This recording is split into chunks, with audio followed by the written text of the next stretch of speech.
ಬಂಧುಗಳೇ ನಮಸ್ತೆ. ಇವತ್ತು ಬೆಂಗಳೂರಿಗೆ ಬಂದು ಮೊದಲನೇ ದಿನ. ರಾತ್ರಿ ಲೇಟಾಗಿ ಮಲಗಿದ್ರಿಂದ ಸ್ವಲ್ಪ ಬೆಳಗ್ಗೆ ಎದ್ದೇಳೋದು ಸ್ವಲ್ಪ ಲೇಟ್ ಆಯಿತು. ಆದರೂ ಬೇಗ ರೆಡಿಯಾಗಿ ಚಿಕ್ಕಬಳ್ಳಾಪುರದ ಈಶಾ ಫೌಂಡೇಶನ್ ಕಡೆ ಹೊರಟ್ವಿ. ಹಾಗೆ ಹೋಗೋ ದಾರಿಯಲ್ಲಿ ಒಂದು ಅದ್ಭುತವಾದ ಕೆರೆ ಇದೆ. ಅಲ್ಲೇ ಔಟಿಂಗ್ ಮಾಡೋಣ ಅನ್ಕೊಂಡು ಆ ಕೆರೆ ಕಡೆ ಹೊರಟ್ವಿ. ಸಿಟಿಯ ಗೋಜಿನಿಂದ ದೂರದಲ್ಲಿರ್ತಕ್ಕಂಥ ಒಂದು ಸುಂದರ ಕೆರೆ. ಸುತ್ತಲೂ ಗುಡ್ಡ ಬೆಟ್ಟಗಳ ಕಾಡು, ಚರಂಡಿಯ ನೀರಿನ ಮಿಶ್ರಣವಿಲ್ಲದಂಥ ಸುಂದರವಾದ ಕೆರೆ. ಅಲ್ಪ ಸ್ವಲ್ಪ ಪ್ರವಾಸಿಗರು.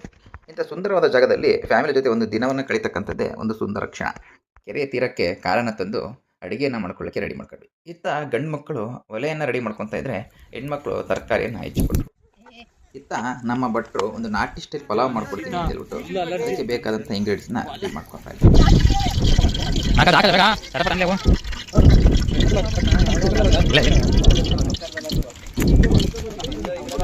ಇತ್ತ ನೀರನ್ನು ನೋಡ್ತಿದ್ದಂಕ್ಲೆ ಮನಸ್ಸಿನಲ್ಲಿ ನೀರಿಗೆ ಜಿಗಿಯುವ ಆಸೆ.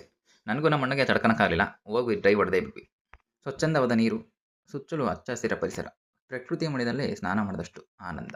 ಈಜನ್ನು ಆಡಿ ನೀರಿನಲ್ಲಿ ಆಡ್ತಕ್ಕಂಥ ಆಟಗಳನ್ನು ಆಡಿ ಇತ್ತ ದಡಕ್ಕೆ ಬಂದಾಗ ನಮ್ಮ ಬುಲ್ಲಿ ಅಣ್ಣನ ಪಲಾವು ಅರ್ಧಂಬರ್ಧ ರೆಡಿಯಾಗಿತ್ತು. ನಮ್ಮ ಪಲಾವು ಈ ಕಡೆ ಪೂರ್ಣವಾಗಿ ರೆಡಿಯಾಗೋದ್ರೊಳಗೆ ಅತ್ತ ಸೂರ್ಯಾಸ್ತದ ಸಮಯವೂ ಆಗೋಯಿತ್ತು. ಸೂರ್ಯ ಕೆಳಗೆ ಹೋದಷ್ಟು ನಾವಿಲ್ಲಿರ್ತಕ್ಕಂಥ ಸಮಯವು ಕಡಿಮೆ ಆಗ್ತಾ ಇತ್ತು.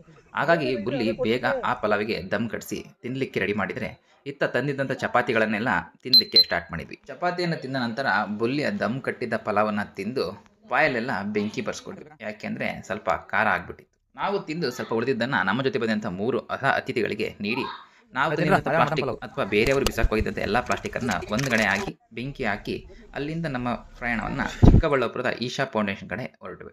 ಈಶಾ ಫೌಂಡೇಶನ್ನಲ್ಲಿ ಮುಂದಿನ ವಿಡಿಯೋದಲ್ಲಿ ಸಿಗೋಣ ಬಂಧುಗಳೇ. ಧನ್ಯವಾದ.